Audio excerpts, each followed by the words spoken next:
Welcome to Learning with Lerner, where we embark on a transformative journey of knowledge and personal growth. I'm Lindsay Lerner, your dedicated host and guide as we delve into the depths of unconventional wisdom. Together, we'll explore the stories and insights of remarkable trailblazers who have forged their own paths. Brace yourselves for thought-provoking conversations, profound insights, and eye-opening experiences. Our mission is to challenge the norm, ignite curiosity, and empower you to embrace your unique journey. This is Learning with Lerner.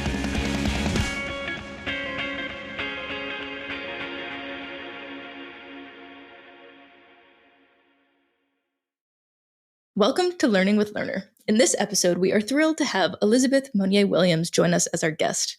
Elizabeth is a marketing and leadership expert and a killer writer with over 20 years of experience in Toronto's technology and research sectors. She's known for her pioneering work in crowdfunding campaigns for research-driven technology, including the successful campaigns for WaveCheck and Linkitz. Elizabeth has also mentored over 40 founding teams on marketing and communications best practices, and she's a skilled leader who has built and led teams to achieve ambitious targets. Join us as we chat with Elizabeth about her passion for using technology to create positive change, her experiences in crowdfunding campaigns, and her insights on leadership and mentorship. As always, listeners, thank you so much for listening. It would mean the world to me if you subscribed, rated, and reviewed this podcast. It really does help. And Elizabeth, thank you so much for making the time to be here.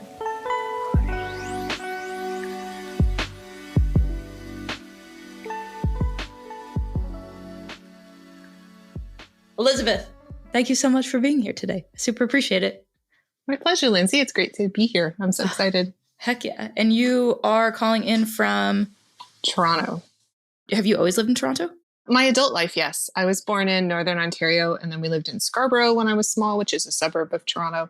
And then a little bit in Sarnia, which is across from Detroit. And then sort of a suburb of Toronto again. And then my adult life, I've always lived in the city. Okay. What was the reason for moving around all the time? My father is an engineer, and so we moved a lot with his job. And my mom's a school teacher. And then when we hit high school, my dad realized that moving us every few years was socially so detrimental. So he actually turned down a number of promotions after that to keep us in one place. When you were growing up, I mean, your dad, like you said, your dad was an engineer. Did you have any idea of what, you wanted to be when you grew up? I always wanted to be a writer, but I was told from a young age that wasn't possible or feasible. And to have that, in your family's like, it's lovely that you think this, but we don't want you to live a life of destitution, which is, I think, a myth that people perpetuate about the arts, that it's not possible to make a living in writing. Like, no, sure, we're not all going to be novelists like Margaret Atwood's caliber, but there is a lot of ways you can integrate creativity into your life. So I'm glad I didn't stop listening to that little voice that was like, hey, I think this is what you're meant to do long term. And then I found more creative ways to sort of pay the bills and help that to grow without asking it to pay for everything. Totally. And what was that process like in terms of being able to listen, like you said, to your little voice versus all of these external voices who, obviously, it seems as though it came from a very caring place, and your family, like you said, doesn't want you to be destitute. But also, how do you balance that? And yeah, I'll leave it there. Sure. It was long and not easy. And so I think in the beginning, I didn't declare a major I didn't know what my major was going to be in university when I was in high school. And even into my second year of university, I was kind of like, well, maybe it's this. Deep down, I think I knew I wanted to be an English major the whole way along, but I took an applied slate of courses, which let me study everything from physics to accounting.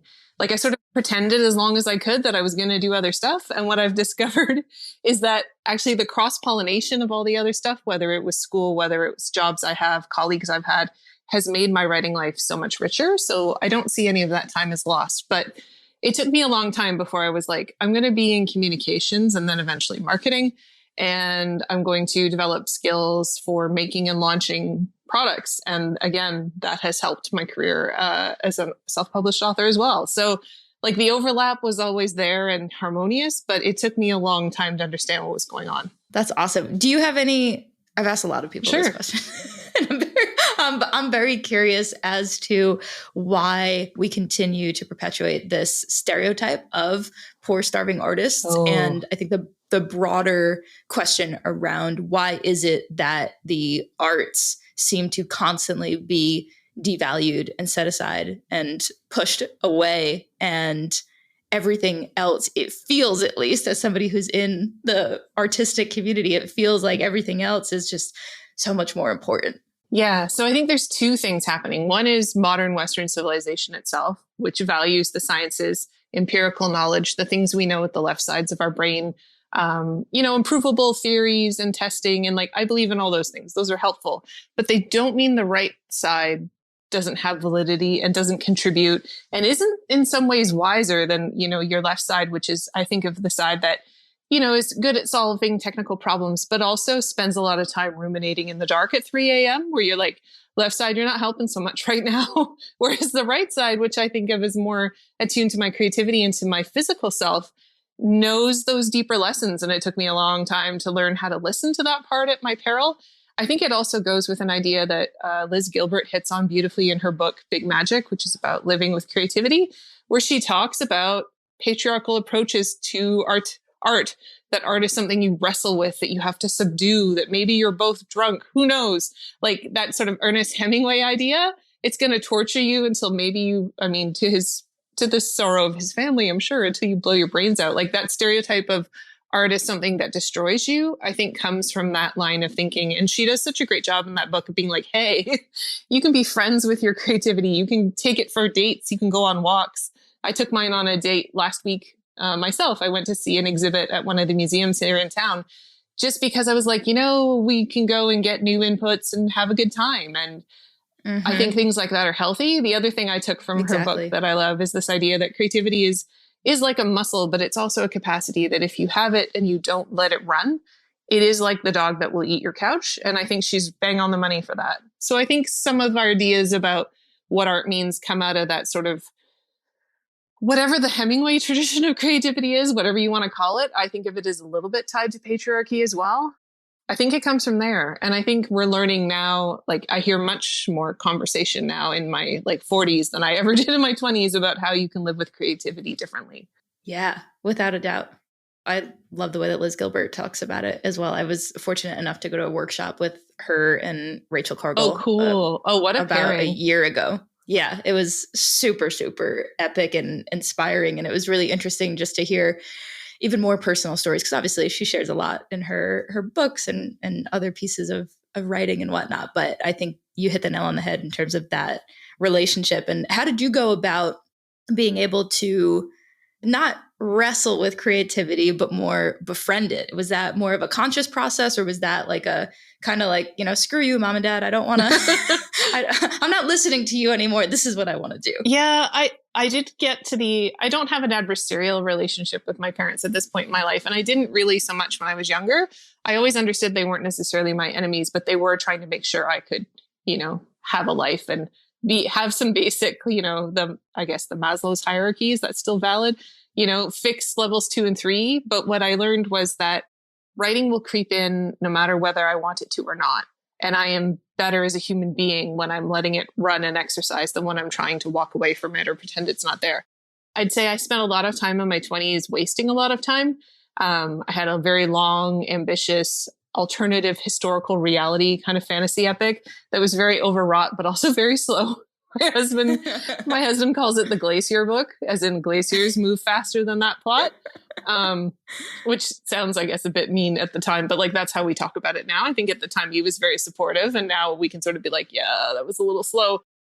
And then I had kids, and I learned that if I was going to do creative things, I was going to have to be really creative about how I found the time. So I learned to write on my phone, standing up on the subway while commuting. And I wrote 135,000 words of the first draft of what became my book doing that. And it was really that willingness to say, okay, I don't have a lot of time, but if I can be productive in this time, I can get a lot done. And I conditioned myself to think, okay, I'm on the subway, my headphones are in, I have my app out, here I go. Totally. I conditioned my brain to be like, that's our productive time. We get to make out with ourselves and come up with stuff, and let's see where this goes. So I'd say that sense of play and figuring out where creativity and I were productive together took a long time and a lot of trial and error. Yeah. Well, that was going to be my next question, was what is your relationship with productivity, especially when it comes to creativity, that fine, very, very fine line of how to put enough pressure, but not put pressure, and make the thing, but not make the thing, and trust the process and let go of the outcome. Like all of these things. How does that happen? It's a push-pull yin-yang thing. And there are days when it's going real well. And there's days when I have this advisor who, whenever I talk to them, is like, what if we threw away the calculator? And like, there's lots of cackling laughter when this suggestion is offered. And I'm like, oh, but I love my metrics because I come from the marketing land, right? And it's like, I want to look at what my Google Analytics page is and my opt-ins and your emails and whatever. And yeah, they're basically like, well, the bigger work doesn't happen at the level of KPIs, right? It happens at that level of intuition and engagement, which is hilarious. So I try to have periods in my day when I'm in that space. I try to take the first 2 hours of my day now when my brain is most productive. It used to be later in the evening. Again, children upended everything. So now it's a morning thing. And I sort of say to myself, okay, even if all I do is use these 2 hours, however much I get done is still more than I had yesterday. And incremental progress. I worked with Nalo Hopkinson when I was younger, who's a science fiction and speculative fiction author. And she taught a class I was in. And she used to say, even if you only write 300 words a day for a year, you will have a manuscript at the end of that. And, you know, the tortoise time kind of way of looking at it, where you're not expecting it to deliver. You have days where, yeah, you might sit down and write 3,000 or 4,000 words in a go. I know there are people like Stephen King who've built up to that kind of practice where he writes 2,000 words every day. God love him. Not all of us work that way, and not all of us have to. Oh man, that's so true. Yeah. I mean, along those lines of other teachers, role models, was there anybody in your, I mean, career in general, doesn't have to be recent, could be a past, but who were some of those early role models and how did they inspire you? Yeah. When I was in grade 7, there was an author who came, her name is Sharon Simon, and she wrote a book called Ski for Your Mountain. It's like a middle grade book. And she was the first author I'd ever met in person. And I was like, oh, these are people who do things. They're real. They're real, right? It's not like Tolkien or, you know, the guy who wrote The Wizard of Oz, like people you learn of they're never alive and kicking, those kinds of folks. So that was interesting. And I felt encouraged by that.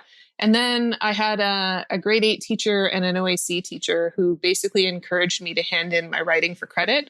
In grade 8, we did a novella writing project, and that novel took me 6 years to finish. So I handed it in when I was we used to have grade 13 in Ontario, it was called OAC. So I handed it in as my OAC project. It was basically like an alpha draft. I didn't really go back and edit or change very much. And my teacher at the time was like, this is pretty fun. You should do something with this. But I didn't, because that alternate fantasy historical thing had already put its teeth into me. And then I spent 10 years trying to figure out what that was, and then had the experience. And actually it helped after I read Big Magic. I had the experience where the project died, and I thought all the writing had died. And I went through a period of great grief with this. I was coming home from the gym one night, Don't Stop Believing's on the radio. I pull into the driveway. I turn off the car. I'm listening to them belt out the chorus. You know the one. And I'm like, oh, I'm not going to finish a novel. This whole thing I've told everybody from the time I was small, it's not going to happen. And I'm a liar and a fake. And yeah, then I sobbed for 20 minutes and then picked myself up and like really sobbing, like not just like pretty movie crying. I'm like, sure. It was like in it. Yes. Very congested afterwards. Many tissues required. Right. So I got up and I went back into the house and I got on with my life. And then funnily enough, sometime in that period, I gave a TEDx talk about why we need new stories about women and superheroes, because I was noticing a pattern between the stories we tell about heroic women are really stories about what it's like to be a woman and to work. They're like the magnified, dialed up to 11 version, but some of the themes are the same. So how do you have a job and not have it kill you? How do you have a job and not give up your power? How do you have a job and not go crazy? And so I'm talking to myself about this problem. And what I don't realize is that I'm assigning myself the next 10 years of work that will come after that. And I have no idea in the moment. I'm like, I have taken my knowledge from my master's program and I've applied it to the world. Yay me. That's all I think is happening when I'm giving the talk. And then basically we were moving a little bit after that. We were driving every day because we had a problem with the house when we were selling it. We had to move in with my parents for a while. And our commuting time went from 2 hours to 4 hours. And sometime in that big drive, the current version of this story that I've been trying to tell from the time I was small came at me like a freight train. And at first I didn't even know what it was. I was like, this weird thing that happens in the car. And sometimes I laugh and I cry and I'm talking to myself and this feels really weird. Sure. It was a really strange experience and I didn't understand what it was. And then a couple of things happened. I talked to someone about Wattpad and about literacy, and that, whatever goes on Wattpad, and some of it's ridiculous and the internet loves to make fun of it, it's really about a whole thousands of people, many of them young women, learning if they have a voice and learning to get better as writers. And so the person I was talking to was like, have you ever given writing on there a real try? And I was like, no, I haven't. And then I heard Caitlin Moran the next day talk about whatever you feel weird and kind of uncertain about, that's probably a content gift to you. And do that. And then the next night I went to dinner with a friend who had read the very slow, cumbersome novel that died. And she was like, this is the most commercial thing you've ever come up with. Go. And that was the start of the 15th month period where my productivity went from like 5 times what it was to 20 times what it was. Incredible. And a throwback moment, because when we had Melissa and Jonathan Nightingale on, obviously Melissa worked at Wattpad. So yes. Full circle. And that's how I met her. Yes. So I love those moments. Right? I wrote a piece about what Wattpad had meant to me as a creator, and she read it and reached out, and that's how we got connected. And that's led to many fruitful things, because the Nightingales are wonderful. Exactly.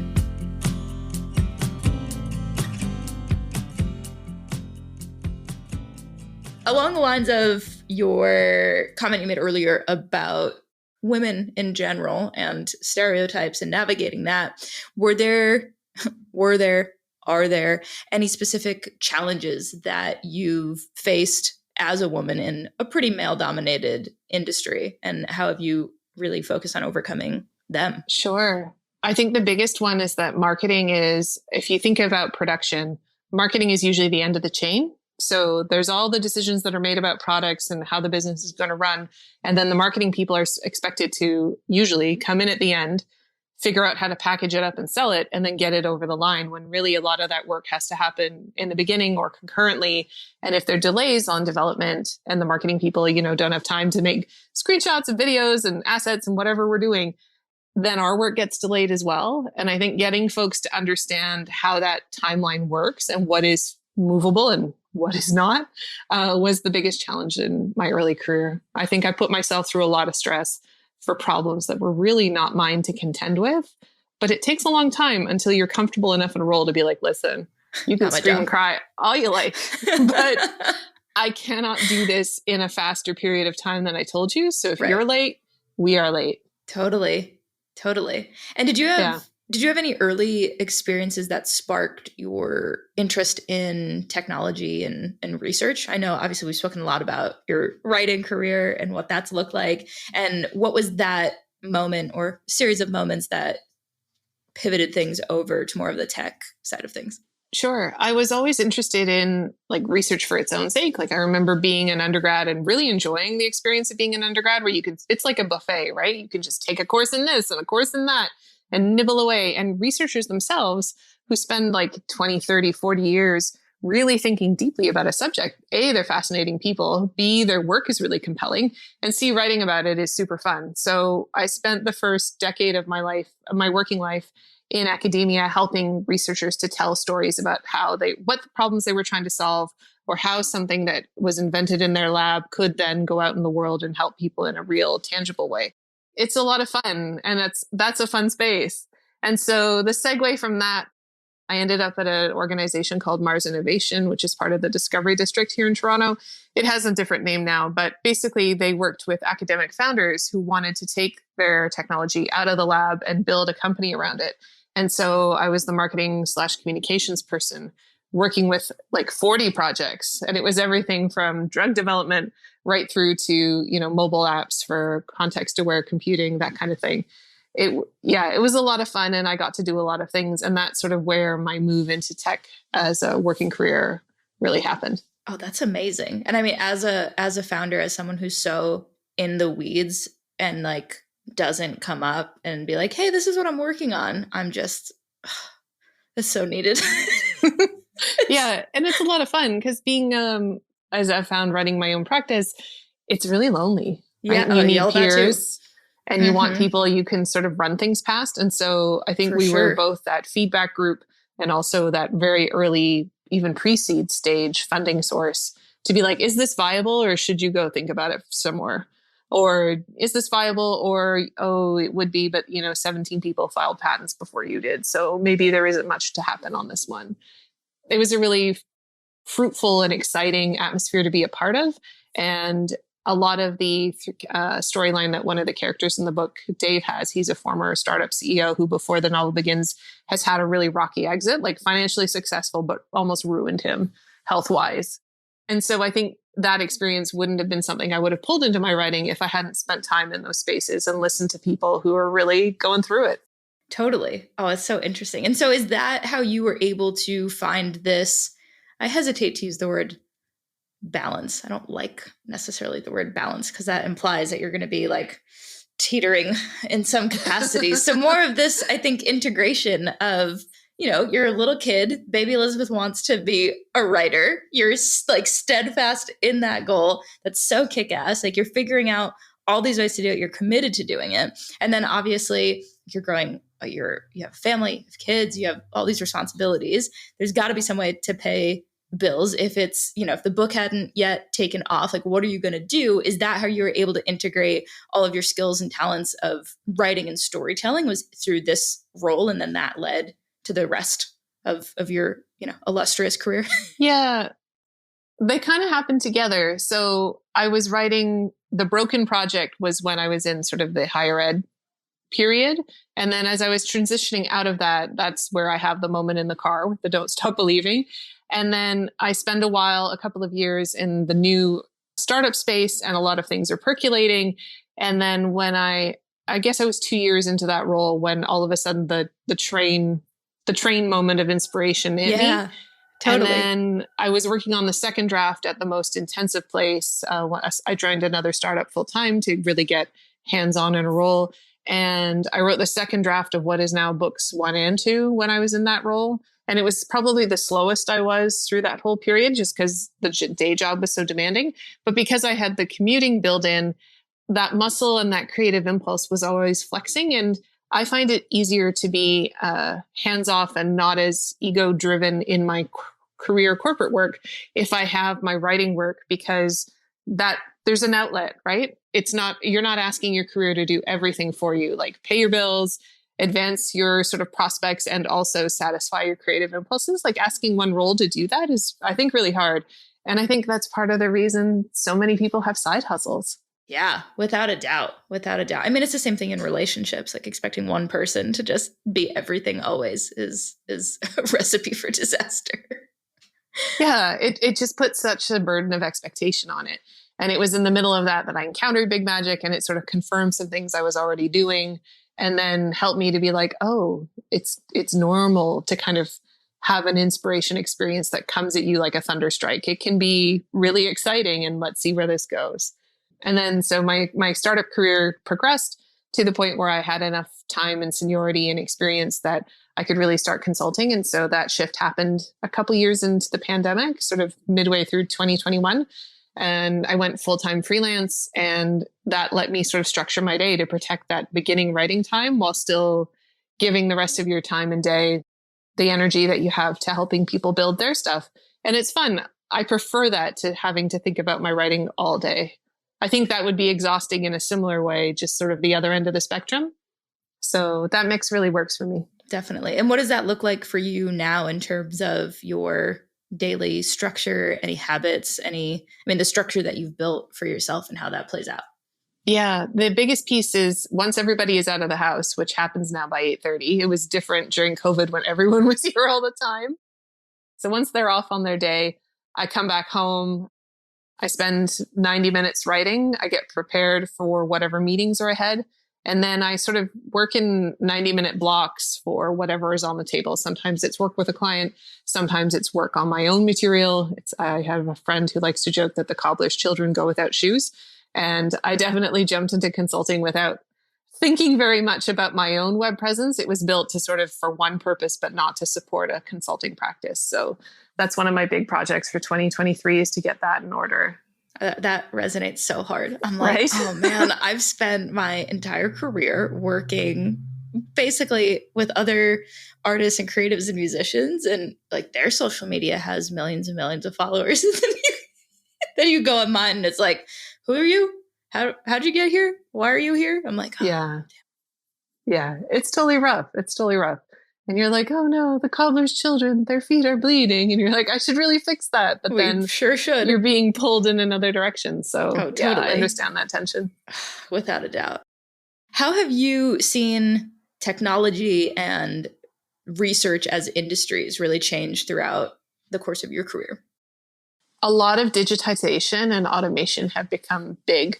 The first place I saw it, I worked in neurosurgery for a while, and there was a lot of talk about, machine learning and what patterns the robot intelligence can see that human eyes can't see. And there's things it's really good at doing. The rote stuff that we are bad at doing because it is boring and mind numbing, that is the perfect work for AI to do because it's more thorough, it's more logical, it doesn't miss gaps, that kind of thing. And now I've seen, as I think we've all seen this year, with the rise of tools like ChatGPT and some of the digital illustration products, there's so much proliferation of artificial intelligence. I feel weird calling it intelligence because it's not self-aware. It's the kind of, you can ask it to do a thing and it will go and do the task and bring the results back to you. It's almost like a fetch kind of thing. You're playing fetch with it in a way, as opposed to having a conversation with it. Although the mimicry is really strong. That guy who got weirded out that, who's like, it wants to be free and it's all upset. And I'm like, is it, or is it performing because of expectations, the scripts it's been given? Oh, anyway, so true. I don't think we've arrived at the singularity yet, but who knows how far away that is. Right. Oh, without a doubt. Without a doubt. Could you speak a little bit about the importance of mentorship and how that's played a role in your career? Oh, sure. It is so hard when you're moving through your field to know what the next choice is. And every time you come to a crossroad, it feels like, I have no idea. You're not really saying, am I the first person to get here? But on some level, it might as well be that because you're looking around and you're like, I don't know what to do. Who do I tell? Who do I talk to? One of the joys I have now is I work with a community called Grow Class. It's a group of marketing folks at various stages of their career. Some of them are new to the game. Some of them are, very mature in their careers. And there's an opportunity to be that coach to younger versions of me. Are you negotiating a salary? Do you have a weird working relationship with your boss? Have you been, per the Nightingales, called up to lead the first time and nobody's given you any training? Like, here's your business card. Good luck. And that's why I love what Raw Signal does in terms of helping managers lead. There's so many moments like that. How do you decide how to structure a practice so you can consult and also write? It's really tricky.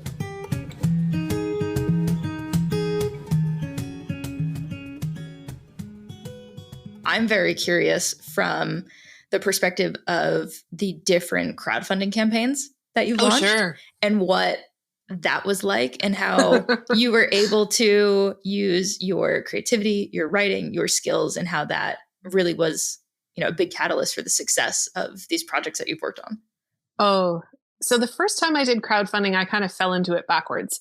I was working again at Mars Innovation, which was that catalyst place for researchers, technology ideas.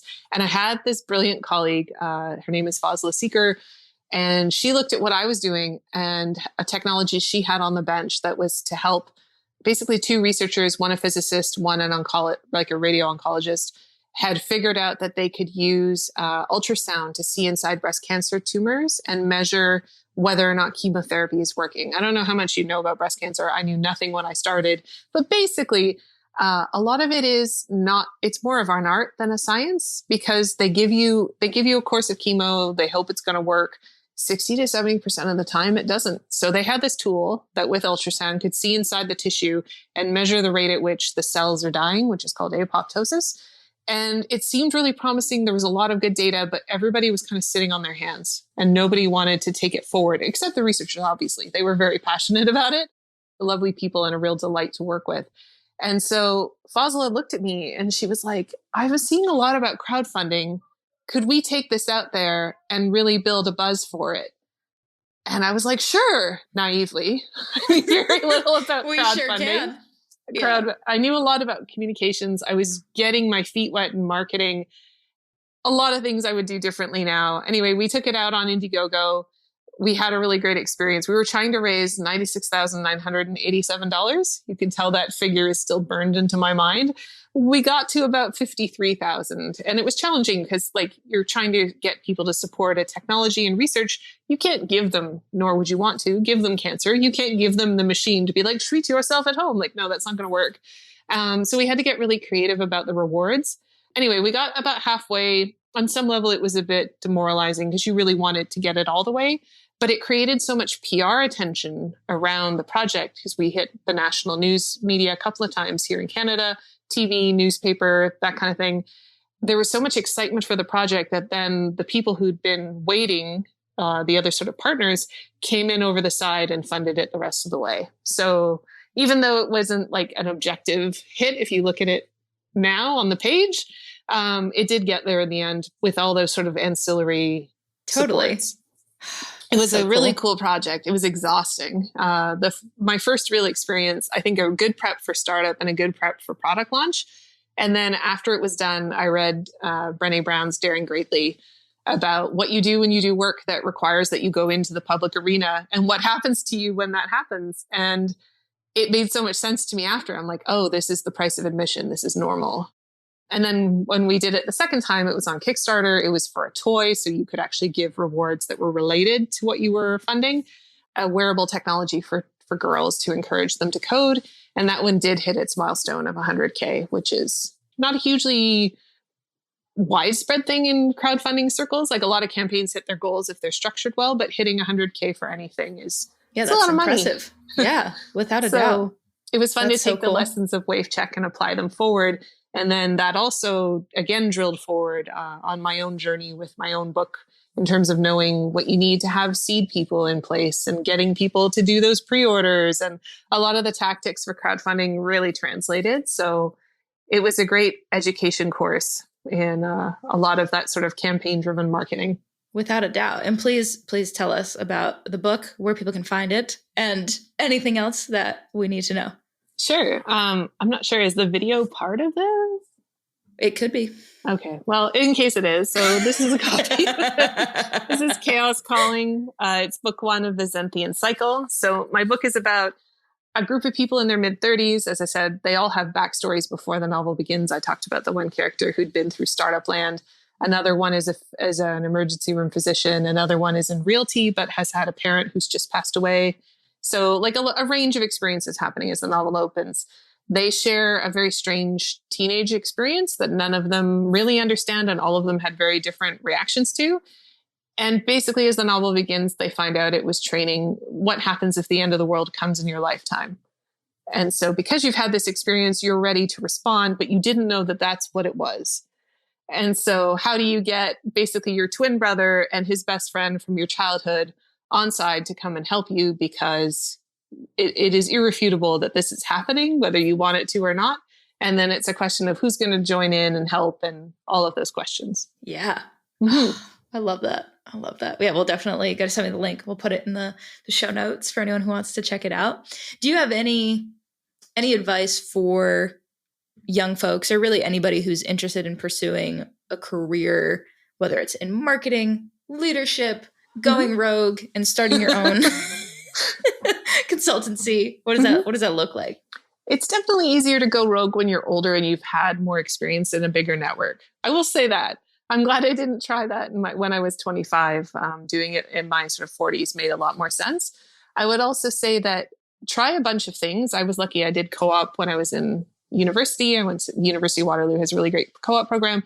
So I got to try a whole bunch of jobs. And while I hadn't found what I loved by the end, I knew a whole lot about what I didn't like. That was helpful data. So that the one idea I think tech gets right, well, many ideas, but this one in particular is like fail fast and often. If it's not working, like don't just stay there because you feel an obligation. It does help to walk away. And then for people who are considering, publishing, like obviously self-publishing has really proliferated. I think the thing I wish I'd known in advance is that if you're someone who is very prolific, like if you're capable of writing a book a year, self-publishing, there really is an income path forward. If you're someone who produces a book every 5 to 7 years, if you're lucky, self-publishing is going to be a tough game for you because you really live or die by the backlist. So I think that's one of those things where I'm glad that the consulting work lets me do the writing work off the side of my desk and in some ways funds my madcap dream without asking it to pay for anything, which is handy. But I would also say that, launching a product is not cheap. Even if you do it on a self-publishing path, there are a lot of expenses. The one advantage of going slow was I was able to spread them over many years. So it wasn't like I was ever on the hook for many thousands of dollars all at once. You could sort of spread it out and do it piecemeal. Yeah. Oh, man. And so one idea that we talk about a lot on here is this idea of being a multi-hyphenate human being. And so for you, I mean, we're checking all the boxes, which is amazing. I mean, how do you go from you're a writer, you're a technologist, a researcher, a marketer, a communicator, like all of these different things do you have a tough time answering the question, what do you do? I think I used to, but now I sort of see it as I'm a marketer who also writes books. And so most of what I do is marketing and helping people either market themselves or market myself, whatever's going on. But that there's a lot of overlap in that skill set in a way that I didn't appreciate when I was younger. And that certainly, I think if you're in the arts, having an eye for what self-promotion looks like and being okay with it and being okay to kind of flounder around, like obviously for book people, TikTok is huge. Like the book talk phenomenon was a huge skyrocket during the pandemic when everybody's sitting around reading and nobody had anywhere to go or things to do. So being on there is kind of par for the course. And I don't like being filmed. Like I'm not a person who enjoys being photographed or on camera. And it's really helped me to push past that and just be like, well, here we are. You're not dancing. That's off the table. But talking about books and being more comfortable talking about books, it's actually been a really great training ground. And I've had a lot of fun with it. I love that. I love that. And so before we go, we do ask every amazing human who comes on the show the same question, which is, what is the worst piece of advice they've ever gotten? And of course, what is the best piece of advice that you've ever gotten? Excellent. I thought about this. I was glad you sent this ahead of time because I thought for a good 15 minutes about this one. Excellent. And my initial answer is not the answer I'm going to end with because I'm really good at analysis and crafting an argument. When I was in high school and I was starting to write both for classes and creative writing, I had a teacher who said, the creative path isn't for you. You're much better at nonfiction. And that's a crushing thing to tell someone who's 16 or 17 and is just figuring out who they are.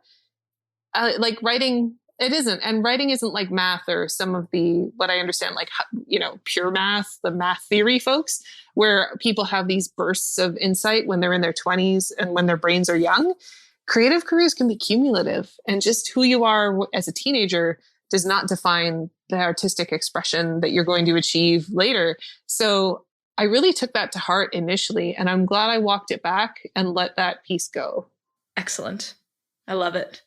And the best. Sure. We already talked about Liz Gilbert. I think that book was such thank goodness. Somebody out here who's like a credible adult has said this, and I can come back to it repeatedly if I need to. Like some of the stories she tells in that book about how weird inspiration can really be.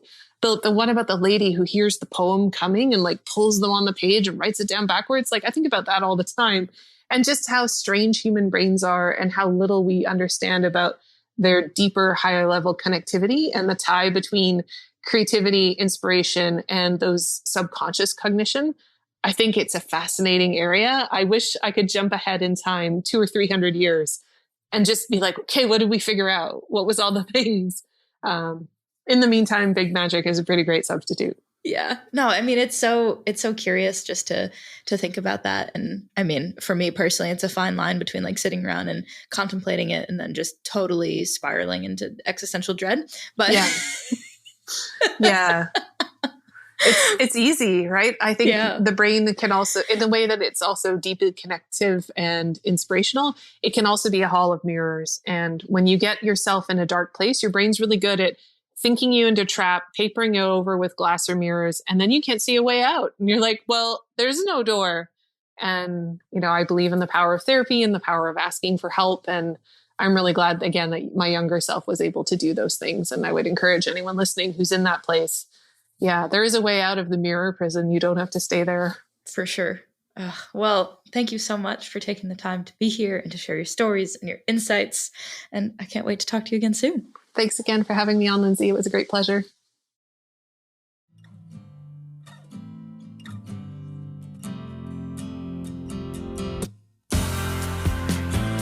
Thank you for listening to Learning with Lerner and hearing the wisdom, stories, and ideas that will have you feeling inspired and ready to take on the world.